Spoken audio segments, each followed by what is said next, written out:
अस्सलाम वालेकुम दोस्तों, कैसे हैं आप। मैं हूं अदनान हुसैन, आप देख रहे हैं रिपोर्टर्स इनसाइड। काम खराब हो गया है। मुराद सईद के लिए बड़ी खबर सामने आ गई है और यह बड़ी खबर बहुत बुरी खबर है मुराद सईद के लिए। अब मुराद सईद किस मुकदमे में गिरफ्तार होने वाला है या हो चुका है, अहम तफसीलात मैं आप दोस्तों को बताने वाला हूं। और साथ साथ मुराद सईद के जो साबिक चीफ मिनिस्टर वजीर आला पंजाब परवेज इलाही हैं, उन पर भी कयामत टूट पड़ी है, उनके लिए भी बहुत बुरी खबर आई है। पूरी तफसील आपको बताऊंगा, लेकिन पहले बात हो जाए प्रोग्राम बढ़ गया वाले मुराद, जो कह लीजिए शेर अफजल मरवत थे, उनकी। शेर अफजल मरवत ने दोस्तों गुज़िश्ता दिनों एक दावा किया और बड़ा अनोखा दावा था, और उन्होंने कहा कि उनको कत्ल करने की साजिश हो रही है। अब इस कत्ल करने के पीछे जो मंसूबा था उस पे उन्होंने इल्जाम लगाया मरियम नवाज साहिबा पे। और दिलचस्प बात, ये मैं अनोखा इसलिए कह रहा हूं कि उन्होंने इल्जाम ये लगाया कि मरियम नवाज ने $1 लाख एक कातिल को दिए हैं, उजरती कातिल हायर किया है, उसको पैसे कितने दिए हैं? $1 लाख। $1 लाख पता है आपको कितने होते हैं पाकिस्तानी? तकरीबन ये होते हैं 27 करोड़ 80 लाख रुपए। यानी शेर अफजल मरवत ने जो अपना जान की कीमत लगाई वो 27 करोड़ 80 लाख रुपए थी, जो उन्होंने दावा किया कि मरियम नवाज उन्हें मरवाना चाहती हैं। अब हुआ यह कि जब शेर अफजल मरवत ने 9 मार्च को यह प्रेस कॉन्फ्रेंस की, बाकायदा एक ट्वीट कर दिया, तो ये जो मामला था वो चला गया एफआईए के पास। एफआईए ने एक नोटिस जारी कर दिया 18 मार्च के लिए शेर अफजल मरवत को कि भैया आओ और बताओ कि वो कौन सा उजरती कातिल है जो तुम्हें कत्ल करना चाहता है, और जो तुम कह रहे हो कि तुम्हारे पास शवाहिद मौजूद हैं, दस्तावेजात मौजूद हैं, सबूत मौजूद हैं, तो वो आओ, वो ऑडियोज हमें सुनवाओ, वो कोई जो पे चेक्स हैं वो हमें दिखाओ, आओ हमारे पास और हमें आके बताओ। अब शेर अफजल मरवत जो था ना, कहते हैं ना कि जब जो है वो बुरा वक्त आता है तो फिर ऊंट पर बैठे हुए, हाथी पर बैठे हुए शख्स को भी कुत्ता काट लेता है। तो शेर अफजल मरवत के साथ भी यही हुआ है दोस्तों कि शेर अफजल मरवत साहब गए एफआईए के पास और उन्होंने अपनी उस प्रेस कॉन्फ्रेंस में एफआईए से ही मुतालबा कर दिया था कि एफआईए इस मामले की तहकीकात करे। अब शेर अफजल मरवत गए क्योंकि उनको नोटिस हो गया था 18 मार्च का एफआईए में जब उनसे पूछा गया कि भैया जो आपने इल्जामात लगाए हैं उनके कोई सबूत हैं तो वो हमें दिखा दें, हमें पेश कर दें। आपने ही कहा था कि एफआईए नोटिस ले, तहकीकात करे।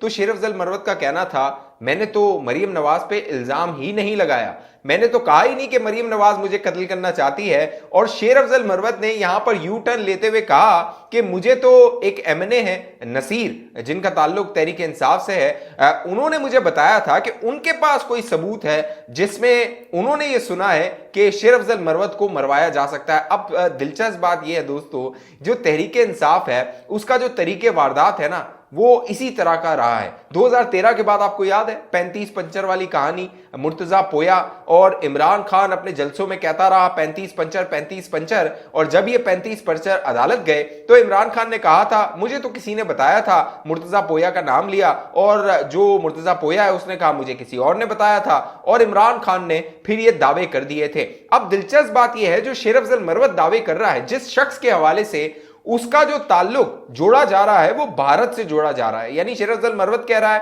कि मरियम नवाज ने भारत में एक शख्स से राब्ता किया, वो जो भारतीय शख्स था उसने दुबई में एक शख्स से राब्ता किया, और जो दुबई में शख्स मौजूद था उसने पाकिस्तान में जो है वो शेर अफजल मरवत को मरवाना था। अब ये जिस शख्स के बारे में कहा जा रहा है जो दुबई में मौजूद है, उसके बारे में बताया गया शेर अफजल मरवत की जानिब से कि 15 साल पहले वो पाकिस्तान छोड़ चुका है, वो दुबई में सेटल हो चुका है। फिर जो मरियम नवाज साहिबा हैं उनके बारे में उसने कहा कि जी जिंदाल जो खानदान है, जिसके बारे में तहरीक इंसाफ वाले बड़ा प्रोपेगेंडा करते हैं कि जिंदाल की जो फैक्ट्री है वहां पर जो है वो उसके जासूस पाकिस्तान में काम करते हैं, और इस तरह का प्रोपेगेंडा ये लोग करते रहते हैं। तो शेर अफजल मरवत ने भी ये शुगली छोड़ दी थी, लेकिन अब ये शुगली जो है वो शेर अफजल मरवत के गले पड़ गई है। अब जो मुस्लिम लीग नून के रहनुमा हैं बैरिस्टर अकील, बाकायदा इन्होंने इलेक्शन जो लड़ा था वो तहरीक इंसाफ की हिमायत और बतौर आजाद रुकन लड़ा था, फिर ये जो है वो नून लीग में शामिल हो गए थे। मरियम नवाज के साथ इन्होंने एक प्रेस कॉन्फ्रेंस भी की थी, एक वीडियो भी जारी की थी। तो जो बैरिस्टर अकील थे ये चले गए एफआईए में, और जो शेर अफजल मरवत का ट्वीट था और प्रेस कॉन्फ्रेंस और बयानात थे वो उनके सामने रख दी और कहा शेर अफजल मरवत से जो है वो पूछा जाए कि जो मरियम नवाज पे इल्जाम लगाया जा रहा है इसके सबूत उनके पास क्या है। तो अब जो शेर अफजल मरवत है दोस्तों भाग गया है, जैसे इमरान नियाजी इल्जामात लगा के भाग जाता है, सबूत मांगा जाए तो मुंह से जाग निकलने लगती है, मुंह से जो है वो राल टपकने लगती है और गुस्से से आग बगोला हो जाते हैं जब इनको कहा जाए कि भैया ये दावा कर रहे हो तो सबूत भी पेश कर दो, जो इल्जाम लगा रहे हो जाके उसको साबित भी कर दो। मैंने वीडियो की थी उस दिन जिस दिन शेर अफजल मरवत ने ये इल्जामात लगाए थे। दोस्तों अगर आपने ये चैनल सब्सक्राइब किया हुआ है और आप मेरी वीडियोस देखते हैं तो आपको याद होगा मैंने कहा था शेर अफजल मरवत को चाहिए कि वो जाए एफआईए में और साबित करे कि मरियम नवाज उसको मरवाना चाहती है और मरियम नवाज को फिर कड़ी से कड़ी सजा दी जाए। लेकिन मरियम नवाज को पता था कि झूठ तो इनका धंधा है, झूठ तो इनकी सियासत है, लिहाजा मरियम नवाज ने लहले पे दहला देते हुए एफआईए में जो है वो बैरिस्टर अकील चले गए थे मरियम नवाज के तवस्सुत से और फिर वहां पर इनका बांडा फूट गया। अब मामला यह है कि मरियम नवाज को, शेर अफजल मरवत को, जो ये प्रोग्राम इसका है ना, इसको ऐसे ही नहीं जाने देना चाहिए। शेर अफजल मरवत को वड़ना चाहिए जो इसने ये झूठी कहानियां सुनाई है। अब ये झूठी कहानियां भी ऐसी सुनाते हैं कि लोगों को उस पर यकीन आने लगता है। जो बेचारे आम पाकिस्तानी हैं जो सोशल मीडिया इस्तेमाल करते हैं, ज्यादा अखबार ज्यादा किताबें नहीं पढ़ते, उनका मुताला जो है वो वसी नहीं होता, वो लोगों को सुनते नहीं है कि आज ये एक बात कर रहा था कल दूसरी बात कर रहा था, उनका शायद जो कह लीजिए कि माजी की याददाश्त होती है वो इतनी अच्छी नहीं होती, तो वो इनकी बातों पे यकीन करने लगते हैं। यही शेर अफजल मरवत जो है इमरान खान को गालियां दिया करता था, ये जमीयत उलमा इस्लाम फजल रहमान में हुआ करता था, ये तहरीक इंसाफ को गालियां दिया करता था, खैबर पख्तूनख्वा की हुकूमत पर इल्जामात लगाया करता था। लेकिन वो बयानात आज ये तहरीक इंसाफ वालों को याद नहीं है, उनके लिए ये शेर अफजल मरवत हीरो बना हुआ है और ये जो हीरो बन के ये जो हरकतें कर रहा है, अब कानून का शिकंजा इनके गिर्द सख्त हो रहा है। जहां शेर अफजल मरवत का ये प्रोग्राम बढ़ गया है वहां पे जो मुराद सईद है वो भी बढ़ गया है। दोस्तों मामला ये हुआ, मुराद सईद 9 मई के बाद से रुपोश था, गायब था, मंजर आम पर नहीं आ रहा था, जेर जमीन था। जो 8 फरवरी के इंतखाबात हुए उसमें भी मुराद सईद मुतहरक नहीं था, बिहाइंड द सीन पर्दे के पीछे तो मुतहरक था खुफिया तौर पे, लेकिन सामने नहीं आ रहा था क्योंकि उसको खदशा था वो सामने आएगा तो गिरफ्तार हो जाएगा, हिरासत में चला जाएगा। लेकिन मुराद सईद के अच्छे दिन नहीं आने वाले।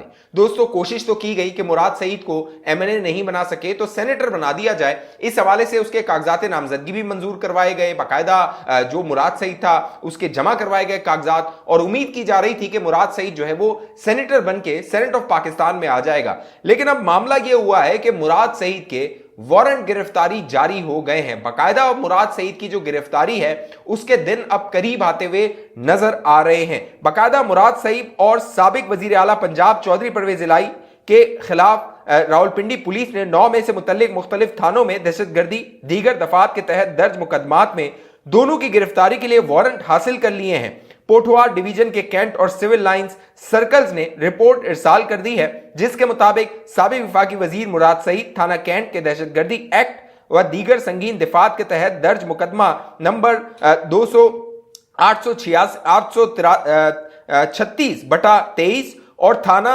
आरे बाजार में जराइम के तहत दर्ज मुकदमा नंबर 708/23 में नामजद हैं, जिसके वारंट गिरफ्तारी हासिल कर लिए गए हैं। रिपोर्ट के मुताबिक दीगर अफराद जिनमें सेनेटर फैसल जावेद खान, आजम सवाती, अजहर मशवानी, खुर्रम जीशान के खिलाफ कैंट सर्कल के 5 थानों में कोई मुकदमा दर्ज नहीं। साबिक वजीर आला पंजाब चौधरी परवेज इलाही भी इन्हीं मुकदमात यानी थाना कैंट के मुकदमा नंबर 836/23 और थाना आरे बाजार के मुकदमा नंबर 708/23 में नामजद हैं और इन मुकदमात में वारंट गिरफ्तारी जारी किए गए हैं। क्रिमिनल रिकॉर्ड के हवाले से बताया गया है कि साबिक वफाकी वजीर मुराद सईद के खिलाफ थाना सिविल लाइंस में मुकदमा नंबर 981/23 और थाना मोरगा में मुकदमा नंबर 397/23 दर्ज है, जबकि साबिक वजीर आला पंजाब चौधरी परवेज इलाही के खिलाफ थाना सिविल लाइंस में भी मुकदमा नंबर 981/23 दर्ज है। सेनेटर फैसल जावेद, सेनेटर आजम सवाती, अजहर मशवानी और खुर्रम जीशान के हवाले से भी बताया गया है इनके खिलाफ सिविल लाइंस सर्कल के थाना सिविल लाइंस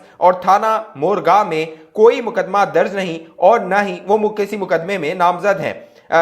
हुकाम की जानिब से रावलपिंडी पुलिस से पीटीआई के मरकजी रहनुमाओं साबिक वफाकी वजीर मुराद सईद और वजीर आला पंजाब चौधरी परवेज इलाही समेत सेनेटर फैसल जावेद, सेनेटर आजम सवाती, अजहर मशवानी, खुर्रम जीशान के क्रिमिनल रिकॉर्ड और इसके स्टेटस से मुतल्लिक दरियाफ्त किया गया था और सीपीओ रावलपिंडी ने ये जो तफसील थी वो जमा करवा दी। तो मुराद सईद के लिए दोस्तों अच्छी खबर नहीं है, बुरी खबर है। और मुराद सईद अगर मंजर आम पर आता है, वो सेनेट के लिए अपने कागजात पर दस्तखत करने के हवाले से जो है वो पेश होता है ताकि वो सेनेटर बन सके, तो पेश होने से पहले शायद वो गिरफ्तार हो जाएगा और मुराद सईद के लिए अच्छी खबर नहीं है। एक और जो बुरी खबर है वो इमरान खान के लिए है। दोस्तों, इमरान खान ने अडियाला जेल में बैठ के जो है वो सियासी चालाकियां और सियासी चालबाजियां दिखाने की कोशिश की थी और तहरीके इंसाफ की जो मखसूस नशिस्तें थी, कोशिश की गई कि सुन्नी इत्तेहाद कौंसिल के साथ इत्तेहाद करके या फिर तहरीके इंसाफ वालों को सुन्नी इत्तेहाद कौंसिल में शामिल करके वो सीटें हासिल कर ली जाएं। अब जो तहरीके इंसाफ की कोर कमेटी है, अंदर की खबर सामने आ गई है। हुआ क्या है? पाकिस्तान तहरीक इंसाफ की कोर कमेटी इजलास की अंदरूनी कहानी सामने आ गई। जराए कोर कमेटी के मुताबिक इजलास में फैसला किया गया कि पीटीआई की मौजूदा क़यादत अकेले फैसले करने की मिजाज नहीं और अहम फैसले बहमी मशावरत और बानी तहरीक इंसाफ के हतमी मंजूरी से मशरूत होंगे। जराए ने बताया कोर कमेटी ने शिनानी ग्रुप और MWM के साथ इत्तेहाद न करना बड़ी गलती करार दिया और जो है वो अरकान ने राय दी कि बल्लेबाज के साथ इत्तेहाद का फैसला और टिकटों की तकसीम के फैसले भी बानी तहरीक इंसाफ की मुशावरत से नहीं किए गए। यह बड़ा इंकशाफ है कि इमरान खान कुछ कह रहा था, बाहर ये बैठे हुए कुछ और कर रहे थे। पार्टी जराए का कहना है MWM के साथ इत्तेहाद न करने का फैसला दुरुस्त नहीं था, सुन्नी इत्तेहाद कौंसिल के बजाय शिरानी ग्रुप के साथ इत्तेफाक करना था। जराए कोर कमेटी के मुताबिक कोर कमेटी ने सेनेट के लिए मिर्जा मोहम्मद आफरीदी के नाम पर तहफ़्फ़ुज़ात का इज़हार किया और मिर्जा आफरीदी को 9 मई और बानी तहरीक इंसाफ के अहले खाना से मुतल्लिक गुफ्तगू पर सख्त रद्द-ए-अमल दिया। जराए कोर कमेटी ने बताया मिर्जा मोहम्मद आफरीदी को पीटीआई की सपोर्ट नहीं होनी चाहिए, इनके बजाय पीटीआई के अपने उम्मीदवार को सेनेट में जो है वो जगह मिलनी चाहिए। अब ये जो मिर्जा आफरीदी साहब है, इनको बाकायदा डिप्टी सेनेट का चेयरमैन नामजद किया था इमरान खान ने 2021 में। अब उनकी मुद्दत खत्म हो रही है, तो अब ये मामलात सामने आ रहे हैं। इस हवाले से आप दोस्तों की जो भी राय नीचे कमेंट कीजिए। अब तक ये चैनल आपने सब्सक्राइब नहीं किया, जरूर सब्सक्राइब